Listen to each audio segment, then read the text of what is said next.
వెంకటేశాయ నమః, విశ్వక్సేనాయ నమః. శ్రీరస్తు, శుభమస్తు, అవిఘ్నమస్తు. ఈ రోజున మనం తిరుమల తిరుపతి దేవస్థానం వారి ఆధ్వర్యంలో హిమాయత్ నగర్ శ్రీ వెంకటేశ్వర స్వామి ఆలయంలో, ఈ ఆలయ ప్రాంగణంలో శ్రీ మహాభారతం వేదవ్యాసుడు రచించినటువంటి భారతం గురించి తెలుసుకోబోతున్నాము. నిన్న మొదటి భాగము ఉపోద్ఘాతము, ఆది పర్వము చెప్పడం జరిగింది. ఈ రోజున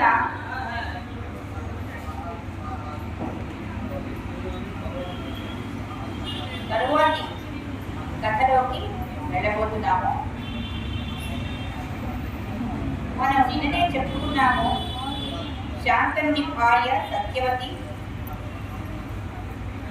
వారు పెళ్లి చేసుకోవడం, వారికి విచిత్రవీరుడు, చిత్రాంగదుడు అని ఇద్దరు కొడుకులు కలగటం,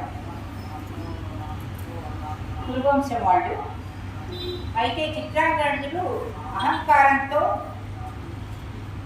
వేట అతని వ్యసనం అవటం వల్ల వేటకు వెళ్ళి అరణ్యంలో తన నామధేయంతో ఉన్నటువంటి ఒక గంధర్వుడితో గొడవపడి అతని చేతిలో హతులవుతాడు చిత్రాంగదుడు.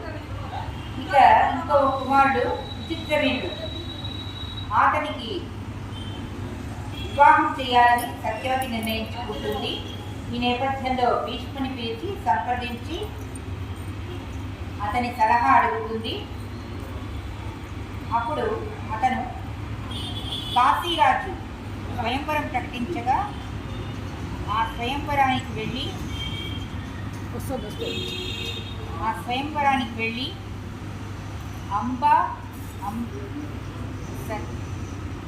చెప్పండి.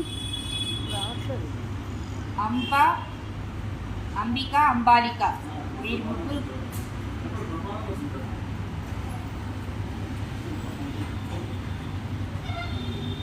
కుమార్తెలు, కాశీరాజు కుమార్తెలు. వాళ్ళకి స్వయంవరం ప్రకటించగా భీష్ముడు వెళ్ళి వారిని అక్కడి నుంచి తీసుకుని వస్తాడు. అయితే అంబ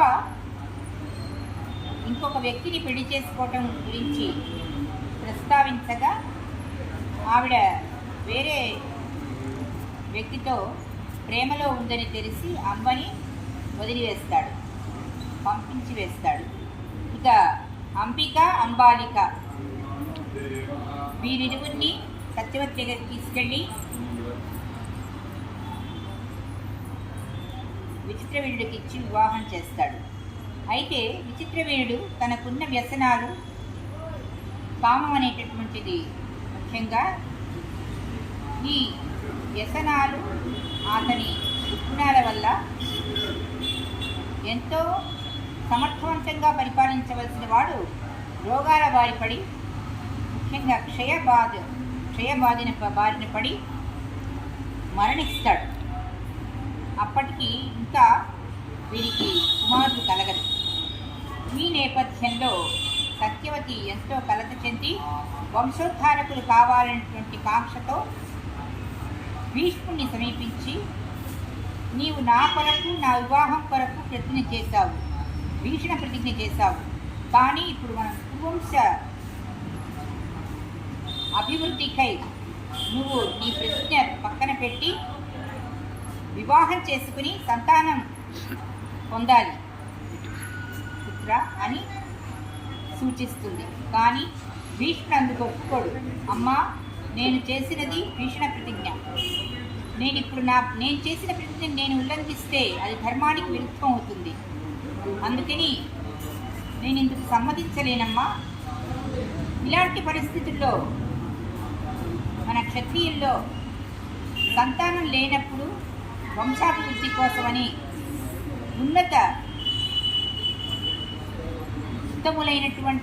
ఉన్నతులైనటువంటి వారి వినియోగం వల్ల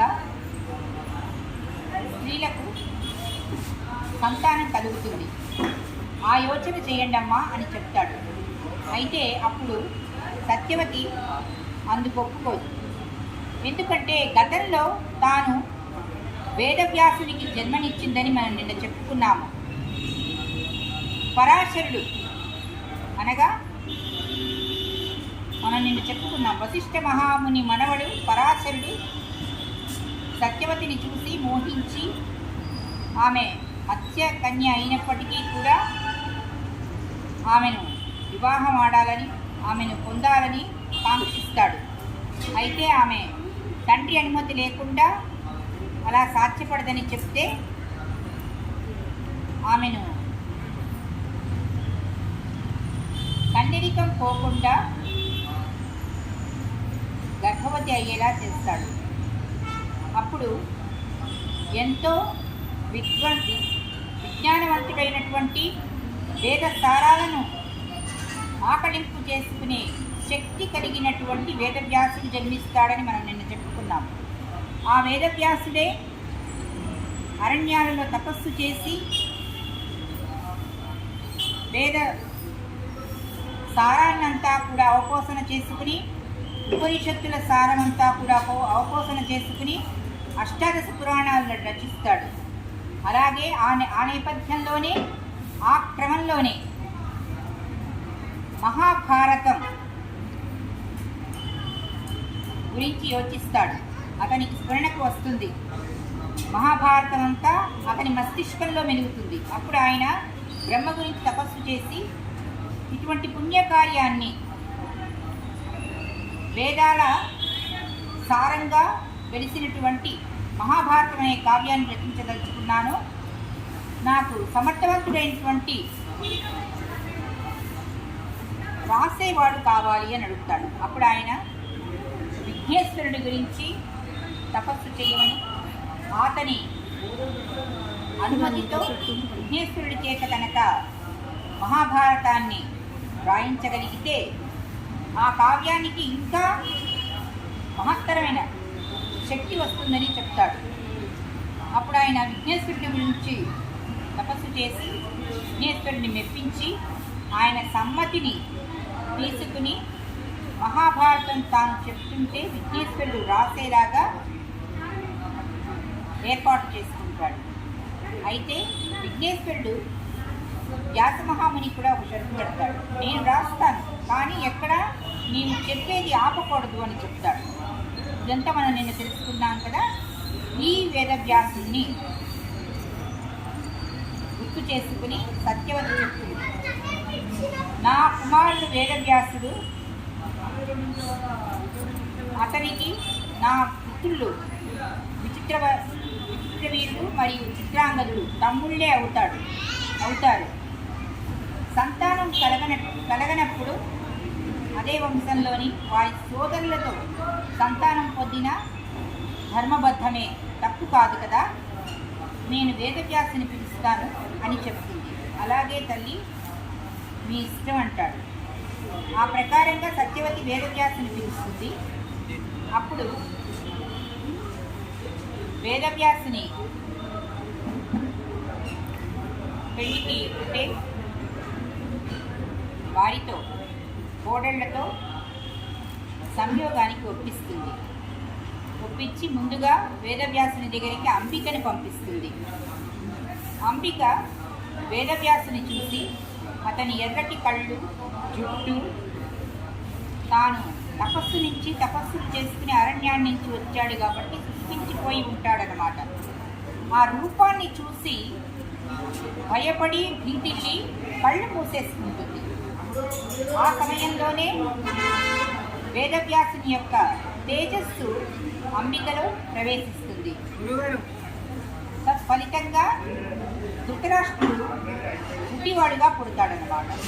అది వేదవ్యాసుడు తల్లికి చెప్తాడు సత్యవతి. అలాగా ఇలా జరిగిందా అని ఎంతో కలత చెంది తరువాతి రోజున అంబాలికను పంపిస్తుంది. అంబాలిక వేదవ్యాసుని చూసి తెల్లబోయి అర్థమనస్సుని అంటే హృదయపూర్వకంగా కాకపోయినా ఇలా చెప్పడం సమంజసం కాదు. అయినప్పటికీ ఆవిడ మానసిక పరిస్థితి అలా ఉంది. తెల్లబోయి ఆయన్ని చూసి ఆ సమయంలోనే వేదవ్యాసుని యొక్క తేజస్సు అంబాలికలో ప్రవేశిస్తుంది.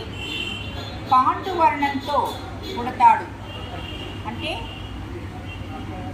పాలిపోయిన తెలుపు అంటాం కదా మనం, అలా అన్నమాట. అలా పుడతాడు. కాకపోతే పాండురోగం అనేది ఏమీ ఉండదు. ఇది బలశాలి, రాజ్యాలను జయిస్తాడు అని చెప్పి సత్యవతికి విషయాన్ని చెప్పాలి కాబట్టి చెప్తాడనమాట. అటు తర్వాత ఆ విషయానికి కూడా సత్యవతి సంతృప్తి కలగదు. మళ్ళీ కూడా అంబికను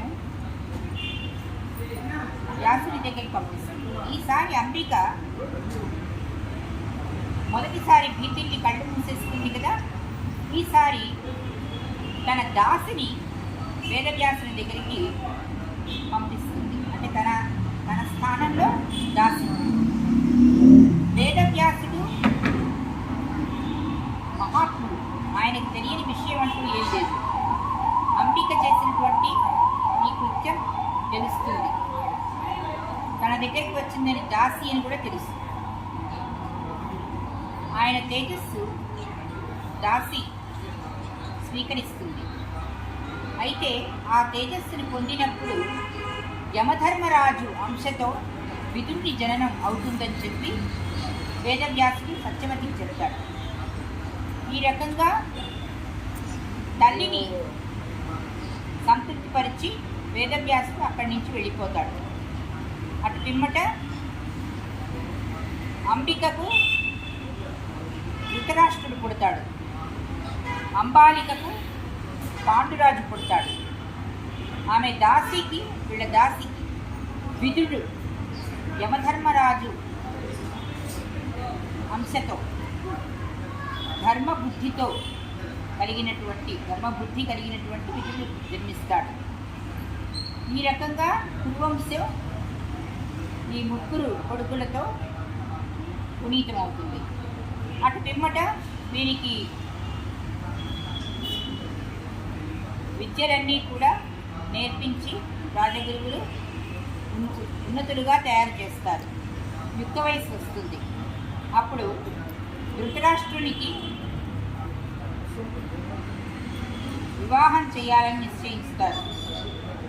అప్పుడు గాంధార దేశ రాజకుమార్తె గాంధారిని ధృతరాష్ట్రునికి తగిన వధువుగా నిర్ణయిస్తారు. భర్త ముట్టివాడని తెలుసుకుని గాంధారి పెళ్లికి ముందే తన చెలికెత్తెను ఒక వస్త్రాన్ని తెమ్మని చెప్పి కళ్ళకు కట్టుకుంటుంది. ఇది భర్తను అవమానించాలని కాదు, భర్త అంధుడిగా ఉంటే తాను చూడలేక పతివ్రత ధర్మంతో ఆమె ఈ రకంగా గంటలు కట్టుకుంటుంది. వారి వివాహం జరుగుతుంది. అటు పిమ్మట పాండురాజు కూడా కుంతీభోజుడు అనేటటువంటి ఒక క్షత్రియుడు కుంతిని పెంచుకుంటాడు. అసలు చెప్పాలంటే కుంతీదేవి వాసుదేవుని యొక్క 4వ చెల్లెలన్నమాట. వాసుదేవునికి 6 తమ్ముళ్ళు 4 చెల్లెళ్ళు ఉంటారు. వాసుదేవుడు అంటే ఇక్కడ మళ్ళీ మనం ఒక కథ చెప్పుకుని ఇక్కడికి రావాల్సి వస్తుంది. కంసుడనే అసురుడు తన చెల్లి దేవకికి వివాహం చేసి, ఎవరితో అంటే ఈ వాసుదేవుడితో అన్నమాట.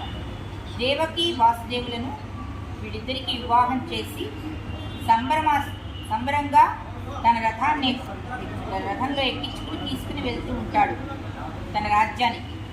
అయితే అప్పుడు ఆకాశవాణి కనిపించి, ఏమిటి కంస, ఎంతో ఆనందంతో నీ చెల్లిని బావని తీసుకుని వెళ్తున్నావు, కాకపోతే ఈ చెల్లెలు ఈ దేవకికి జన్మించే అష్టమ గర్భాన జన్మించేటటువంటి పుత్రుడెవరైతే ఉంటాడో నీ మేనల్లుడు, అతనే నీ చావుకి కారణమవుతాడు అని చెప్తుంది. ఈ విషయం తెలుసుకున్న కంసుడు మిక్కిలి భీతి చెందుతాడు. అయినా కూడా తాను సమర్థుడని, తనని చంపడానికి పుట్టేవాడే లేకుండా చేసుకుంటానని చెప్పి చెల్లిని బావగారిని తీసుకెళ్ళి తన రాజ్యంలో వారి మందిరంలో ఉంచవలసిన వాడు చెరసాలలో వేసి బంధిస్తాడు వాళ్ళిద్దరిని, నూతన వధూవరులని, దేవకి వసుదేవుల్ని. అయితే ఆమె గర్భం దాల్చక తప్పదు. గర్భం దాల్చిన ప్రతిసారి కూడా రాక్షసుడు కర్కశంగా పుట్టిన బిడ్డ, మగ బిడ్డ అయినా సరే ఆడ శిశువైనా సరే సంహరించేస్తాడు. పసిబిడ్డల్ని ఈ రకంగా అన్నయ్య సంహరించడం చూసి చాలా బాధకు గురి అవుతుంది దేవకి.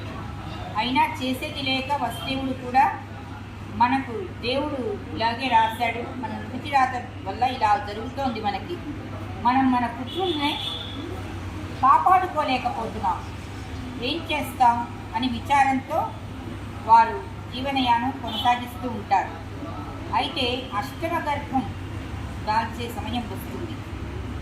అప్పుడు మాత్రం శ్రీ మహావిష్ణువు దేవకి వసుదేవులకి కలలో కనిపించి, స్వప్నంలో కనిపించి, అమ్మా నేను నీ కడుపున జన్మిస్తాను, ధర్మరక్షణకై జన్మిస్తాను అని చెప్పి అభయం ఇస్తాడు.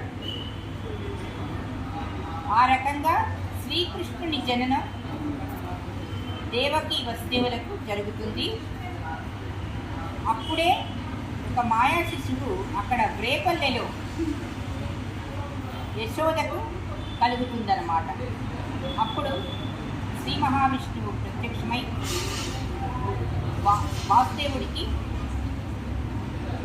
తన కర్తవ్యాన్ని బోధిస్తాడు.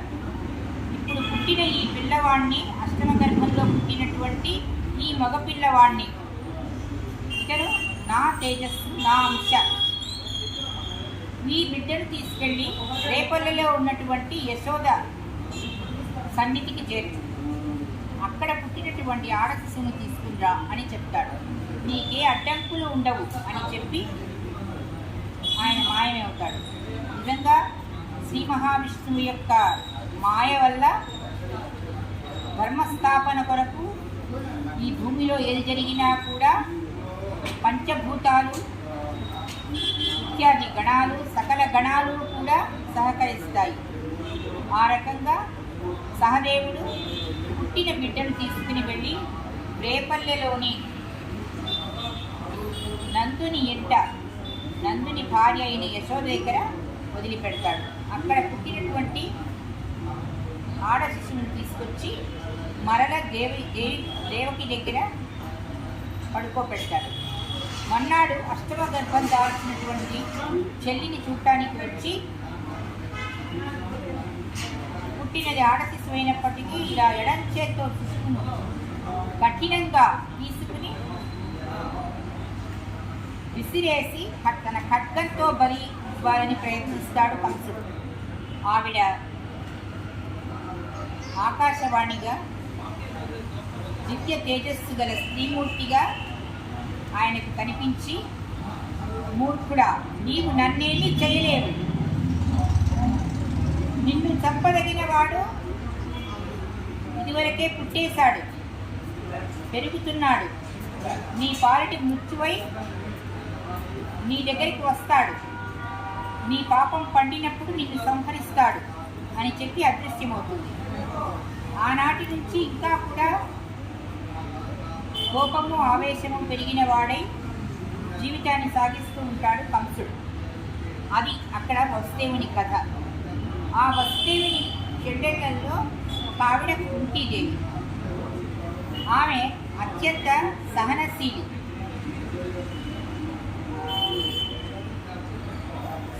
ఎంతటి వారికైనా మహాత్ములకు మహర్షులకు సేవ చేయడంలో ఆరితేరినటువంటి ఆవిడ చిన్ననాడే ఒకసారి ఇంటనుండంగా దూర్వాస మహాముని ఆ రాజ్యానికి వస్తాడు. అయితే ఆమె తండ్రి కుంతీభోజుడు దూర్వాస మహామునికి సేవలు చేయడానికి ఆమెను నియమిస్తాడు. ఎంతో సహనంతో ఎంతో చక్కని సద్గుణాలతో ఆమె దూర్వాస మహామునికి సకల సపర్యలు చేస్తుంది, సకల సేవలు చేస్తుంది. దానికి దూర్వాస మహాముని ఎంతో సంతోషించి, కన్యకమణి, నీకు ఒక మంత్రాన్ని బోధిస్తాను, దానివల్ల నీవు కన్నరికం పోకుండానే వీరులైనటువంటి పుత్రులని పొందుతావు అని చెప్తాడు. అప్పుడు కుంతి వయస్సు 16 ఏళ్ళు. ఆ వయస్సులో ఎవరికైనా రక్తం ఉరకల వేస్తూ ఉంటుంది. మనం చెప్పుకుంటాం కదా, యుక్త వయస్సు అలాంటిది. అయితే దూర్వాస మహాముని అలా మంత్రాన్ని ఉపదేశించిన వెంటనే కుంతీదేవికి ఈ మంత్రం ఎలా పనిచేస్తుంది పరీక్ష చేద్దాము అని అనిపిస్తుంది. ఒక చిలిపి కోరిక పుడుతుంది. ఆమె అలా ఆరుబయటకు వచ్చి ఇలా చూడంగానే ప్రచండమైనటువంటి వెలుగులతో భాస్కరు సూర్యుడు ప్రకాశిస్తూ ఉంటాడు. ఆయన కేసు చూసి ఆ మంత్రం ఊరికే చదువుతుంది చిలిపిగా. అంతే, ఈ లోపల సూర్యుడు ప్రత్యక్షమైపోతాడు. కన్యకామణి, నీవు నన్ను పిలిచినటువంటి కారణం ఏమిటో నాకు తెలుసు. నీవు మంచి పనే చేశావు అని సమీపించబోతాడు. అయితే కుంతీదేవి చాలా భయపడిపోతుంది. తాను ఇంకా వివాహిత కాదు, కన్యపిల్ల. అయితే వెంటనే ఆ సూర్యుడికి నమస్కరించి, స్వామి, నాకు ఇలా దూర్వాస మహాముని ఈ మంత్రాన్ని ఉపదేశించారు. కాకపోతే నేను ఈ మంత్రాన్ని నిజంగా ఏదో పుట్టుడు కావాలని నేను ఇప్పుడు పఠించలేదు. ఊరికే నేను యథాలాపంగా చేశాను, నన్ను క్షమించండి, మీరు తిరిగి వెళ్ళిపోండి అని అంటున్నాను. అయితే మంత్రం ఒకసారి జపిస్తే అది వృధా కారాదు. నేను వచ్చాను అంటే, నువ్వు పిలిచావు అంటే, ఆ మంత్రం జపించావు అంటే ఇక్కడ జరగవలసిన కార్యం జరగవలసిందే అని చెప్పి, నీకు ఈ సంతానం వల్ల కీడేమీ జరగదు, మంచే జరుగుతుంది, లోకోత్తరమైనటువంటి పరమ వీరుడైనటువంటి పుత్రుడు జన్మిస్తాడు అని చెప్పి తన తేజస్సును కుంతీదేవి ఎందుకు ప్రవేశపెడతాడు. ఇది కుంతి గత చరిత్ర. అయితే ఆమె కన్యపిల్లే. ఇదంతా భీష్మునికి ఏమీ తెలియదు. వీరికి పాండురాజుకి వివాహం చేయడానికి తగిన వధువుగా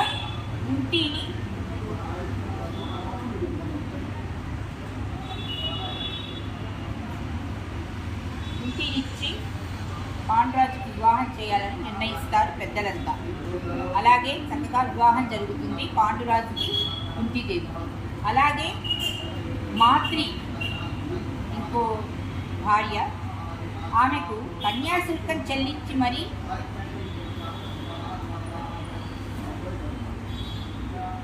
పాండురాజు వివాహం చేసుకుంటాడు. ఇద్దరి భార్యలతో సుఖంగా ఉంటూ ఉంటారు. పాండురాజు ఎన్నో దేశాలను జయించి వారి నుండి కానుకలను పొంది, కప్పాలను పొంది, అవన్నీ కూడా తాను రాజుగా ఉంచినటువంటి తన అన్నగారు అందుడైనప్పటికీ ధృతరాష్ట్రుడినే రాజుని చేస్తాడు. ఈ కానుకలన్నీ ఆయనకే సమర్పించి తాను వేటకని వెళ్తాడు. పాండురాజుకు వేట అంటే చాలా ఇష్టం, అరణ్యాలకు వెళ్ళటం అంటే ఇష్టం. ఆ రకంగా ఆయన ఒకసారి వేటకు వెళ్తాడు. వెళితే అక్కడ లేళ్ళు సరస్సులో ఉన్న అలికిడి వినిపిస్తుంది. ఒక లేడీ కనిపిస్తుంది. అయితే ఆ లేడీకి గురిపెట్టి బాణాలు వేస్తాడు. అయితే ఆ లేడీతో పాటు పక్కన నిలబెట్టి ఇంకొక లేడీ అతనికి కనిపించదు. పాండురాజుకి 2 లేళ్ళు పాపం చనిపోతాయి. అయితే చనిపోతున్నటువంటి సమయంలో ఆ లేడీ మునిగా అవతరించి, మేము మనుషులము ముళ్ళము, నా భార్య మునికన్య, మేమిద్దరం భూమి మీద కాకుండా నీటిలో సంగమించడం కోసం వచ్చాము. శృంగార సమయంలో మేము ఉండంగా నీవు మమ్మల్ని నీ బాణంతో కొట్టావు, ఇది మహాపాపం అంటే అప్పుడు పాండురాజు అంటాడు, వేట క్షత్రియ ధర్మం. నేను మిమ్మల్ని లేళ్ళని అనుకుని మీ అవతారం చూసి మీరు లేడీ అని భావించి పశువులను మృగాలను నేను వేటాడవచ్చు, అది క్షత్రియ ధర్మం. అలా అనుకుని నేను మీకు వేసి బాణాలు విసిరాను, కానీ మీరు ఇలా మునులు అని నాకు తెలియక చేసిన తప్పును క్షమించండి అంటే కూడా ఆ ముని వినలేదు. పశువులైన మృగాలైన మానవులైన శృంగార సమయంలో ఉన్నప్పుడు వారిని సంహరించడం అనేది మహాపాతకం. అందువల్ల నీవు కూడా నీ భార్యను చేరినప్పుడు తాకినప్పుడు వెంటనే మృత్యుమోహం పడతావు అని శపిస్తారన్నమాట. పాండురాజు మిక్కిలి వ్యధ చెంది తిరిగి తన నగరానికి వెళ్ళిపోయి అక్కడ విషయాన్నంతా కూడా ధృతరాష్ట్రునికి, తన అన్నగారైన ధృతరాష్ట్రునికి అందరికీ చెప్పి ఈ కర్తవ్యం అని ఆలోచించి తాను అరణ్యానికి అడవులకు వెళ్ళి తపస్సు చేసుకోవాలని నిర్ణయించుకున్నానని చెప్తాడు. అయితే భార్యలిద్దరూ అందుకు ఒప్పుకోరు. ఈ శాప విషయం తెలిసినా కూడా వాళ్ళు పాండురాజుని మాత్రమే అడవులకు పంపించేందుకు ఒప్పుకోరు. మేము కూడా మీతో వస్తాము స్వామి అని చెప్పి అనుమతినివ్వండి అని చెప్పి భర్తను బ్రతిమిలాడుకుని వాళ్ళు కూడా పాండురాజుని అనుసరిస్తారు. ఆ రకంగా భార్యలతో అడవులలో తపస్సు చేస్తూ గడపడం అనే దాన్ని వానప్రస్థం అంటారు. వానప్రస్థం అంటాం కదా. అయితే ఆ సమయంలో వారు హిమాలయాల్లోని ఒక సుందరమైన ప్రాంతంలో ఒక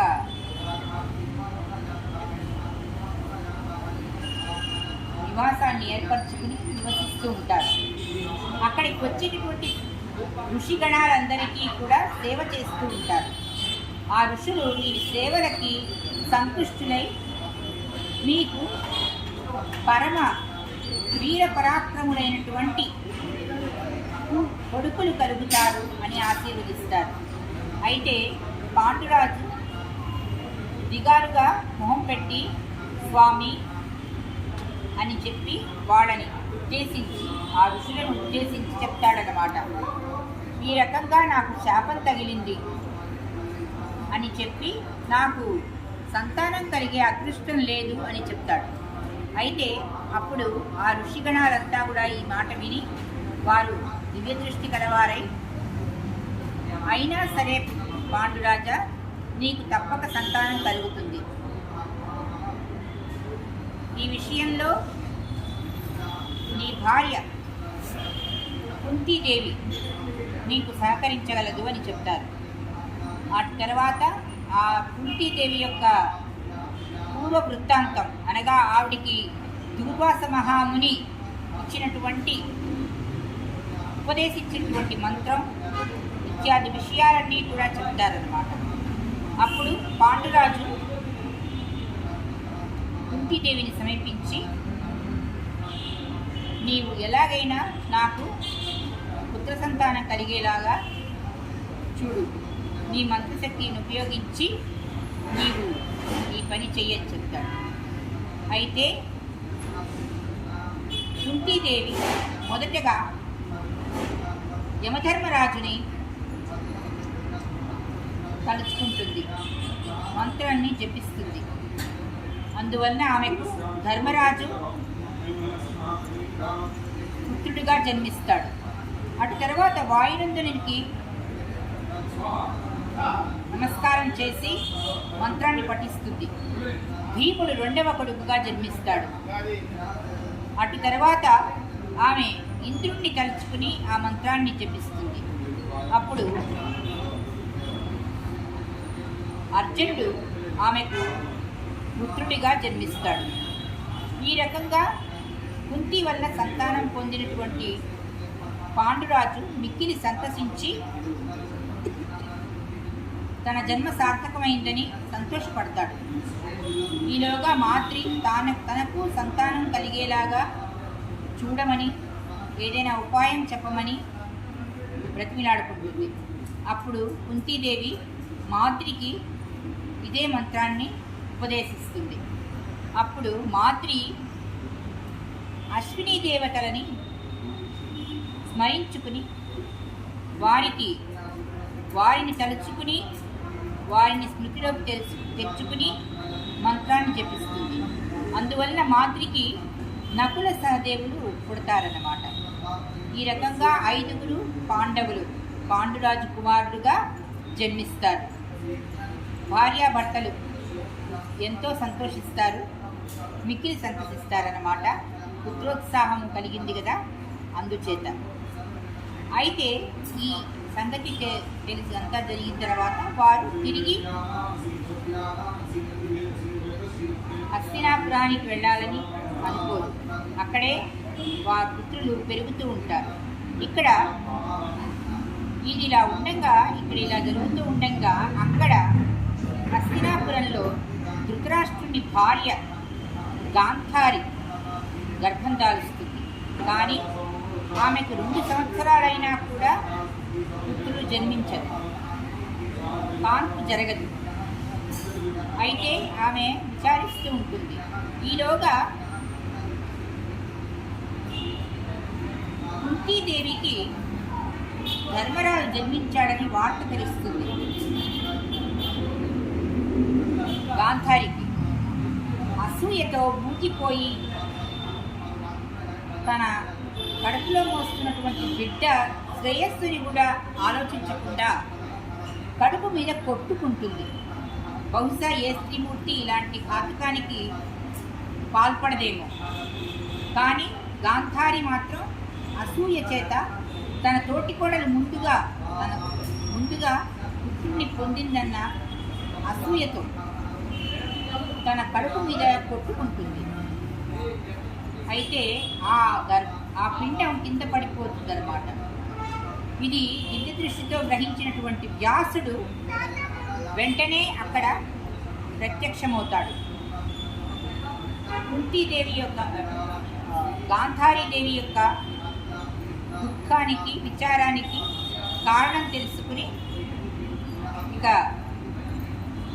ఏమి చెయ్యాలి, ఏం కర్తవ్యం, చేయవలసిన కార్యం గురించి ఆలోచించి ఆ పిండాన్ని తీసుకుని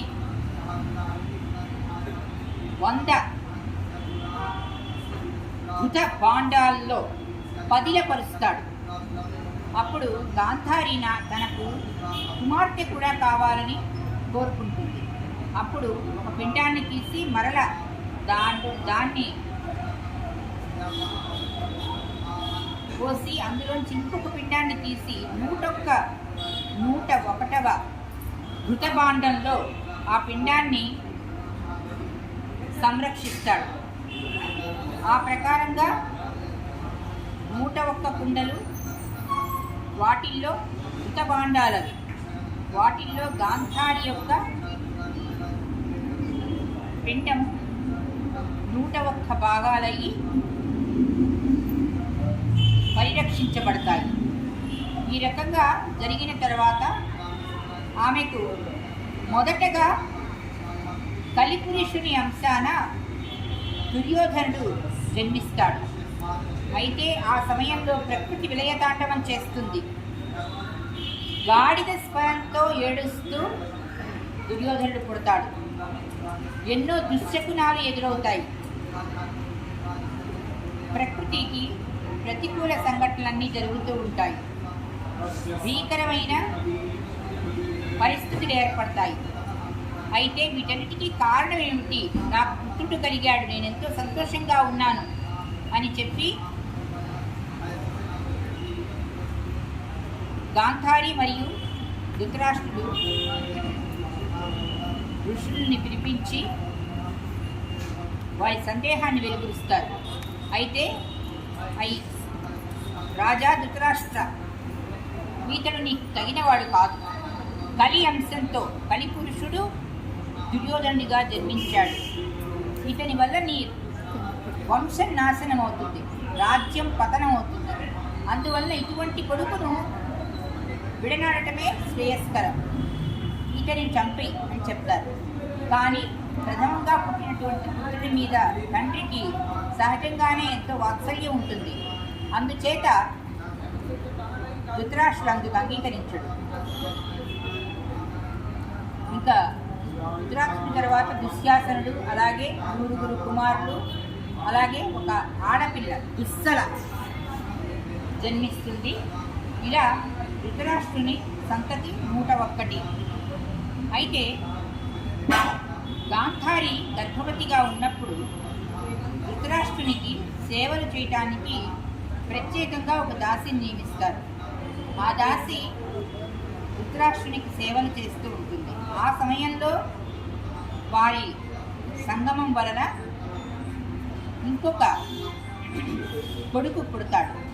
అతని పేరు యుయుత్సుడు. యుయుత్సుడు 102వ కొడుకు అన్నమాట ధృతరాష్ట్రుడికి. ఈ రకంగా ధృతరాష్ట్రుడికి దుర్యోధనుడు, దుశ్శాసనుడు మొదలుగా గల కొడుకులందరూ పుడతారు. అక్కడ పాండురాజుకు ధర్మరాజు, భీముడు, అర్జునుడు, నకుల సహదేవులు పుడతారన్నమాట. ఇదే సమయంలో అక్కడ రేపల్లెలో మనం అనుకున్నాం కదా, కృష్ణుడు నందుని ఇంట చేరి యశోదకు కొడుకుగా పెరుగుతూ ఉంటాడు. అయితే ఈ పాండవులు అంతా కూడా ఈ రకంగా విద్యాభ్యాసం నేర్చుకుంటూ ఎంతో సుఖంగా ఉంటే ఇక్కడ హిమాలయాల్లో ఉన్నటువంటి పాండురాజు దగ్గర పాండురాజు ఒకరోజు మాద్రిని తీసుకుని విహారానికై బయటికి వెళ్తాడు. ఒక వనం, పూల తోట ఉన్నటువంటి చోటుకు వెళ్తాడు. ఆ ప్రకృతి అందాలు, సౌందర్యానికి ఆయన ఆ సమయంలో తన భార్య మాద్రికేసి చూడగా ఆయనకు మాద్రిపై మోహం కలుగుతుంది. అతడు తనకున్న శాపం కూడా మర్చిపోయి మాద్రిని సమీపిస్తాడు. భార్యే కదా. అయితే మాద్రి వారిస్తుంది భర్తని, స్వామి ఏమిటి వైపరీత్యం, దయచేసి ఇది తగదు మీకు, ఎందుకంటే మీరు శాపం విషయం మర్చిపోతున్నారా అని గుర్తు చేస్తుంది భర్తకి. అయినా కూడా కామవేశుడైనటువంటి పాండురాజు భార్య మాటలు వినకుండా సమీపించిన కొద్ది సమయంలోనే అతడు మరణిస్తాడు. పాండురాజు ఆమె ఎంతో దుఃఖిస్తుంది. కుంతీ దగ్గరికి వెళ్ళి జరిగిన విషయం చెప్తుంది. కుంతీదేవి జరిగిన విషయం తెలుసుకుని, అయ్యో మనం ఏం చేస్తాం, వెతికి నదికి ఎదురెదురం, జరిగిన నిధులు జరిగిపోయింది. సరే, నీవు ఈ 5 కొడుకుల్ని చూసుకో, నేను పెద్ద భార్యను కాబట్టి పతితో సతీ సాగమనం చేస్తాను అని చెప్తుంది. కానీ మాద్రి అందుకు ఒప్పుకోదు. ఆయన మరణానికి నేనే కారణం కాబట్టి నేను కూడా ఆయనతో పాటే సహగమనం చేస్తాను. అక్కయ్య, మీరు పెద్దవారు, మీరే సమర్థులు, మీరే 5 కొడుకుల్ని పెంచి పెద్దవారిని చేయండి అని చెప్పి మాద్రి భర్తతో పాటు సహగమనం చేసి మరణిస్తుంది. ఈ రకంగా పాండురాజు, మాద్రి ఇద్దరు చనిపోవటంతో కుంతి ఆమె కొడుకులు 5గురిని అక్కడ ఉన్నటువంటి ఋషిగణాలు హస్తినకు చేరుస్తాయి. హస్తినకు తిరిగి వచ్చినటువంటి కుంతిని చూసి భీష్ముడు ఇత్యాది పెద్దవారంతా కూడా ఎంతో సంతోషిస్తారు. కాకపోతే పాండురాజు మరణమాత్ర వార్త విని అందరూ కూడా ఎంతో విచారిస్తారు. అయితే ఇక చేసేది లేక పాండుకుమారులను చేరదీసి వారిని కూడా కురుకుమారులతో అనగా ధృతరాష్ట్రుని కొడుకులతో పాటు పెంచుతూ ఉంటారు. ఆ సమయంలో ఆ పిల్లలంతా ఆడుకుంటున్నప్పుడు ఒక బావిలో బంతి పడిపోతుంది. అయితే ఎవరికీ కూడా ఆ బంతిని బయటికి తీసే సామర్థ్యం ఉండదు. అటుగా వస్తున్నటువంటి ద్రోణాచార్యుడు ఆయన భార్య ఆయన కుమారుడు అశ్వత్థామ కలిసి అటుగా వస్తారన్నమాట. ఈ కురుపాండవుల ఆటలను చూసి ఈ రకంగా బంతి బావిలో పడవేయటం, అది తీయలేక వీళ్ళు సతమతమవుతూ ఉండడం చూసి ద్రోణాచార్యుడు తన విలువిద్యా సామర్థ్యంతో ఆ బాణాన్ని పైకి తీస్తాడు. అందరూ చాలా సంతోషపడతారు. ఆ రకంగా అంత నైపుణ్యం కలిగినటువంటి ద్రోణుల వారు వాళ్ళకు ఆచార్యులు కావాలని ఈ పిల్లలంతా కూడా సంకల్పించి వారిని భీష్మునికి పరిచయం చేస్తారు. ఆ రకంగా ద్రోణాచార్యులు కురుపాండవులకు గురువుగా హస్తినలో స్థిరపడతాడు. అతనికి అంతకుముందున్నంత దారిద్ర్యం అంతా పోతుంది. ఆ దారిద్ర్య సమయంలో అతడు చిన్ననాటి స్నేహితుడైనటువంటి ద్రుపదుడి దగ్గరికి వెళ్ళటం జరుగుతుంది. ద్రుపదుడు అతనిని అవమానపరిచి మరీ పంపిస్తాడనమాట. ఆ అవమానాన్ని తట్టుకోలేక వస్తూ ఉండగా ఈ పిల్లలు కనిపించడం, ఈ బావిలో బంతి తీయటం, ఈ సంఘటన జరుగుతుంది. ఇది తన మంచికే జరుగుతుంది అన్నమాట. అతని సామర్థ్యం, విలువిద్య, ప్రావీణ్యం చూసినటువంటి ద్రోణాచార్యులు వంటి పెద్దలంతా కూడా, ద్రోణాచార్యులు, కృపాచార్యులు వీళ్ళంతా కూడా ఆయనను ఆచార్యునిగా నియమిస్తారన్నమాట. ఆ రకంగా ద్రోణాచార్యుడు ఇటు పాండవులకు అటు కురుకుమారులకు అందరికీ కూడా ఆచార్యునిగా వారికి విలువిద్య ఇంకా అస్త్రశస్త్రాలు ఎన్నో ప్రయోగించడం అన్నీ నేర్పిస్తూ ఎన్నో విద్యలు నేర్పిస్తూ ఉంటాడనమాట. ఈ రకంగా వారు పెరిగి పెద్దవారు అవుతారు. అప్పుడు మనకు ఇంకొక అంటే నిన్ననే చెప్పాను నేను, మహాభారతం అంటేనే శాఖోపశాఖాలుగా విస్తరించినటువంటి పారిజాత వృక్షంతో పోల్చారు కవులు. ఎందువలన శాఖోపశాఖాలు అంటే ఇక్కడ కొమ్మలు అని కాదు, కథలు ఎన్నో ఉంటాయి. చూడండి, ఒక్కొక్క కథ నేను చెప్తుంటే మళ్ళీ ఇంకొక కథ చెప్పి కృష్ణుడి జననం గురించి చెప్పారు.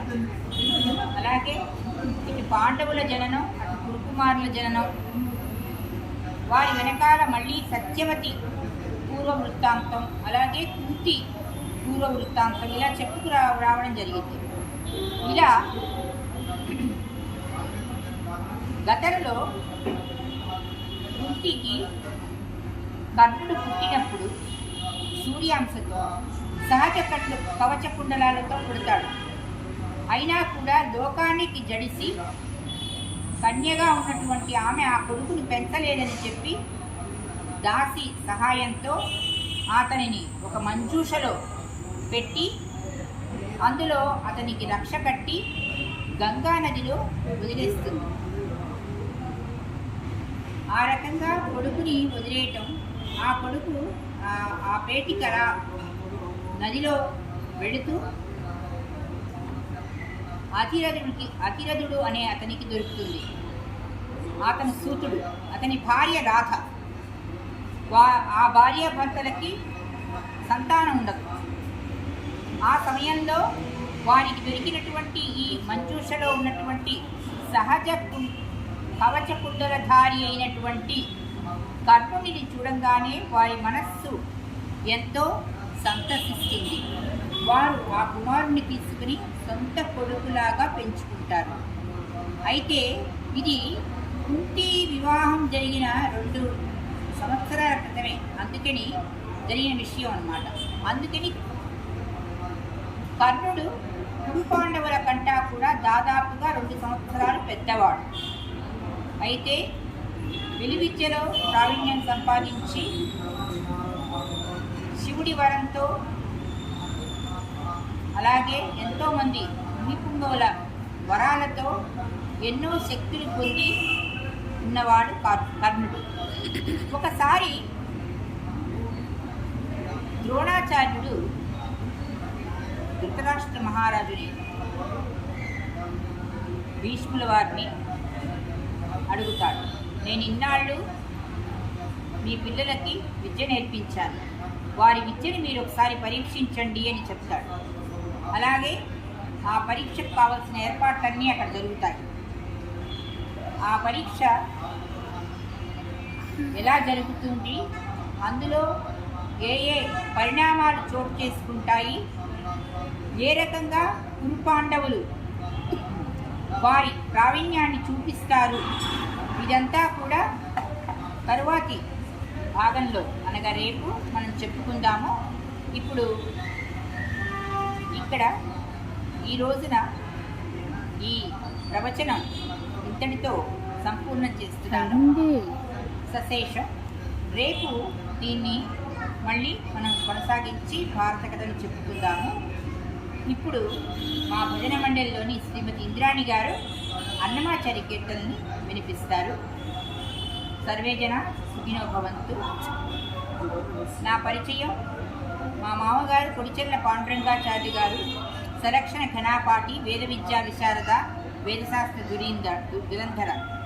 వారి 3వ కోడల్ని నేను. నా నామధేయం కొడిచెర్ల శ్రీదేవి. ఇక్కడితో ఈ ప్రవచనాన్ని ముగిస్తూ ఇంద్రాణి గారిని భక్తి సంగీత కార్యక్రమం కోసం ఆహ్వానిస్తున్నాను.